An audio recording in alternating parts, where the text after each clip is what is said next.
Now we're going to do something a little bit different today, and I need to start off with 4 volunteers who are willing to participate in a blind taste test.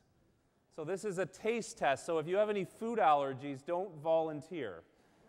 Do we have any? Do you want to come back up? Okay, come back up. Maybe one more? Here, do you want to come? Maybe a couple from, yeah, you want to run down?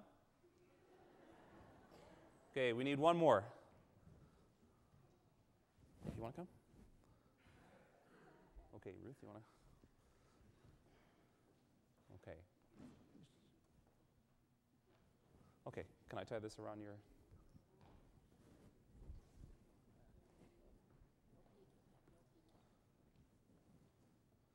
Okay, we'll be with you guys in just one second.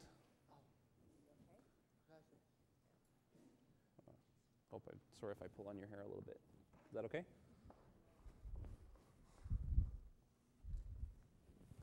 Okay, you ready? I'm going to put a blindfold on you. Yeah.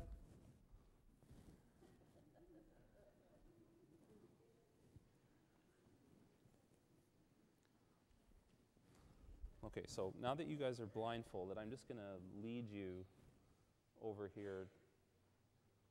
So Ruth, if you just want, do you want to take him over there? And we're going to line up by our little tray of food here.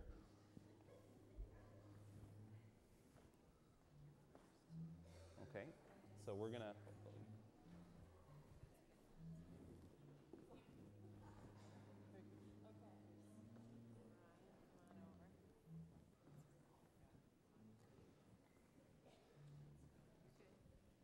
Okay, so cover up. Got to make it a blind taste test.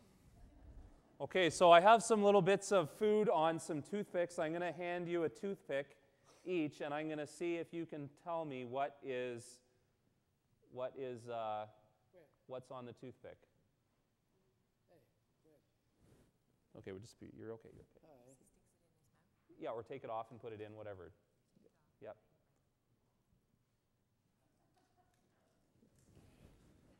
Okay, you're cheating. What was that? That was a grape, correct. Very good, very good. Okay, now, here you go. There you go. Put that in your mouth.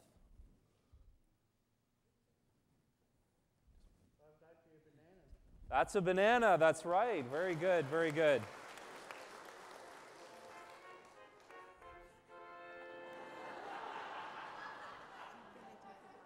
No, not yet, not yet. Keep it on. Keep on the blindfold. We got a little bit more. Okay, ready? There's a little...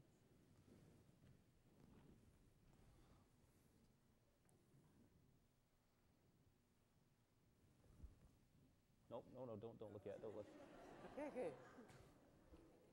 Apple. An apple. Very good, very good.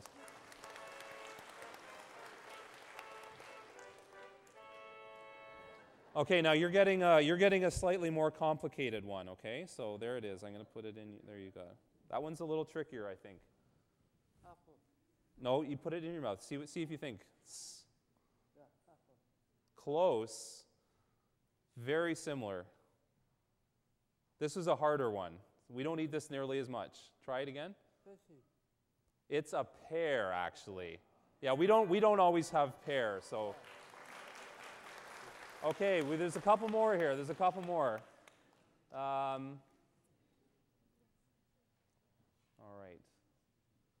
Okay, here's another one that is not very, we don't have this every day, so. Hey, no giving away the answers.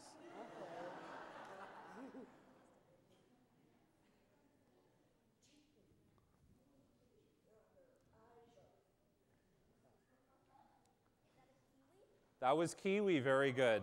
Very good.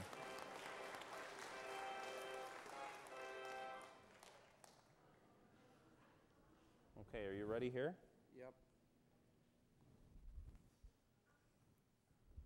That's actually a grape. Similar. Close. Tomato. Seems like a little juicy. Yeah? Avala.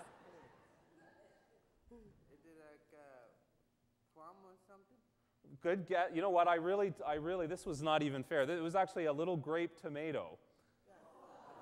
So it had the taste of a tomato, but the size and shape of something completely different.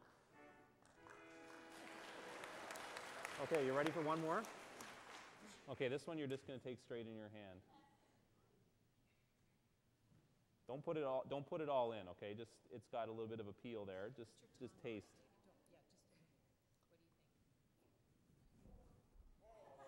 Hey, I gave her a lemon. She didn't like that so much. Good sport. Okay, one more. Orange.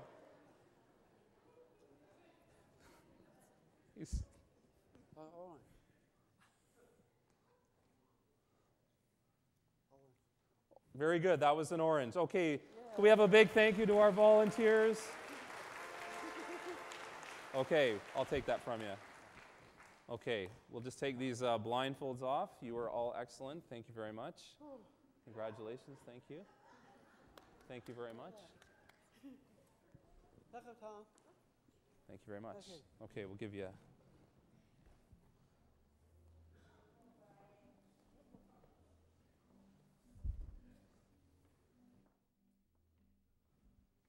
Okay, so we had our contestants taste orange, lemon, apple, pear, banana, grape, kiwi, and tomato. Did any of those not fit, do you think? Was there any one of those that didn't seem to fit in the sequence? The tomato. Yeah, well, let me try again. Does anyone think the tomato did fit in with the others? They were all fruits, that's right. Even though we don't think of tomato as a fruit, tomato is a fruit. Who knows what a fruit is? If it includes things like sweet, tasty fruits and also things like tomato. Partly, yeah, that contains the seed. It comes from the flowering part of a plant, doesn't it? The flower produces something, and I guess in botanical terms, we would call that a fruit. What are some of the benefits of fruit? What about you that had the fruit? Did you like them? What was good about it? The orange tasted good, right? Fruit tends to taste very good. What are some of the other benefits of fruit? Vitamins, flavor. Sorry, can you call it a... Makes you strong? Yeah, lots of vitamins. Part of a healthy diet. What about fiber, right? Fruit's good for fiber. You know, keeps things moving. Does anyone know what the purpose of fruit for a plant is? How does fruit work in the plant life? This may be a tricky one. Kathleen, what do you think? That's right. I heard someone say it attracts birds, but it attracts all kinds of animals, and it helps the plant reproduce, right? So fruit is almost like the smartest part of creation, in a sense. The fruit is tasty and attractive, and animals come and eat the fruit, and they consume it, and then they go off wherever it is they go, and they deposit it, they poop it out, right? And then there's a new plant somewhere else. And that's how the plant spreads its seed. Of course, it doesn't have a consciousness of its own, but it's almost like the fruit is so genius and perfect at reproducing itself.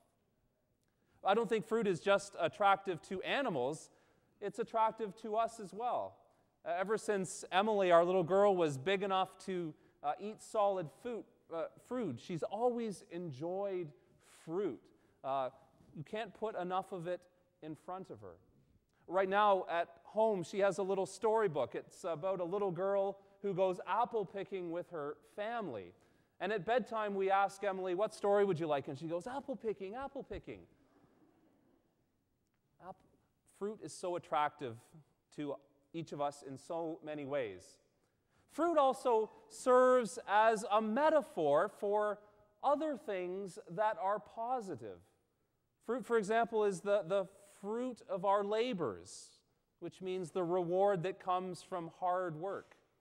The fruits of the field can refer to anything that we grow for eating. Fruit is a metaphor for positive things. You might be surprised to know that the word for fruit appears in the New Testament a whopping 66 times.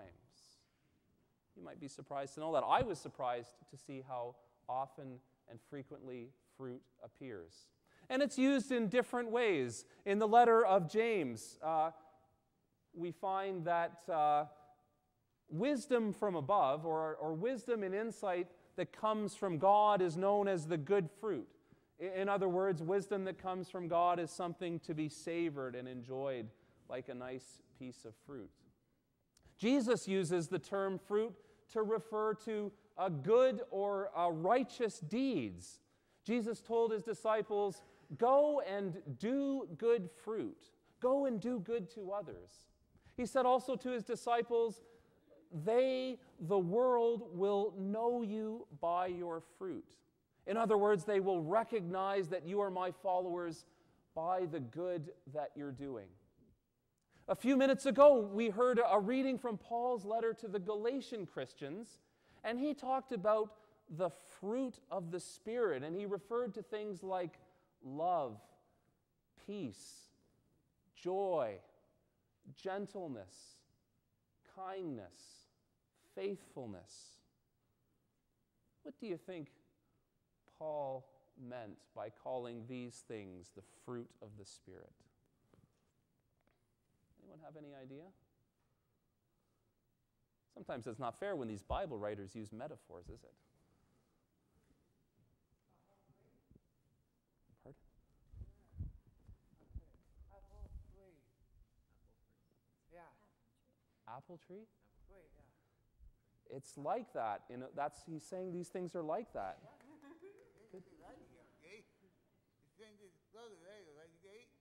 Oh, thank you. Thank you.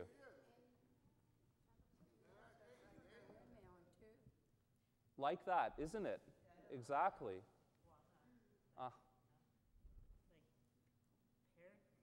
It's very much like that. We have another storybook at our house that we sometimes read to Emily. It talks about how God's Spirit is like the wind. It says that we can't see the wind as such with our eyes. We don't see the wind. We see what the wind does. If we're inside, we see the trees swaying in the wind, or we see the leaves blowing on the ground. We don't see the wind itself. We see what the wind does. If we go outside on a windy day, we still can't see the wind with our eyes, but we can feel the wind on our skin or through our hair. And I think this is what Paul was trying to say with his metaphor, the fruit of the Spirit. We don't see God's Spirit. It's not a physical object we can see with our naked eye, but we can see the things that God's Spirit does. So when we see people loving one another, or living faithfully, or doing good things for others, or when people are kind or gentle, or promoting peace, we know that these things are the fruits of God's Spirit. We don't see God as such, but we see all these wonderful things that God's Spirit does. And when we see these wonderful things, we can know that God's Spirit is at work. Not so long ago, I was having a conversation with Art Story. Is Art here today? Art was minister at Grace United Church in Barrie for almost 40 years. And he said that when he first moved to Barrie, 40 years ago, there was sort of a friendly competition among the United Churches in Barrie. At least I hope it was friendly. Whenever someone new would move into town, the different folks from the churches would almost race to their front doorstep to invite them to their church. Art and I went on to discuss, you can't really do that anymore. So how do you engage the community with your fellowship of the church, with your good news of God's love in Jesus? How do you reach out to a community which isn't interested often or seems hostile at times? How do you do so without seeming to be some kind of religious fanatic? And I think that one possible clue comes from the fruit of the Spirit. When I first went to Jesus Walk a few weeks ago on a Monday evening, I went in and I saw such tremendous joy on everyone's face. They were so happy to be there with one another and coming before God in worship to have fellowship and praise and joy. You know, I think we would do so well to have such joy and other fruits of the Spirit characterize our life as a congregation. I'm willing to bet that each one of us is here in large part because we have recognized in others some fruit of the Spirit, whether it is someone who inspires us with their love, or their kindness, or their gentleness, or their faithfulness, or something like that. And so it's drawn us in. But we're not to come just to savor and enjoy that delicious fruitiness, but to do what animals do with fruit in nature, to come and enjoy it, but also to take it and to spread it around. However it is you choose to do that.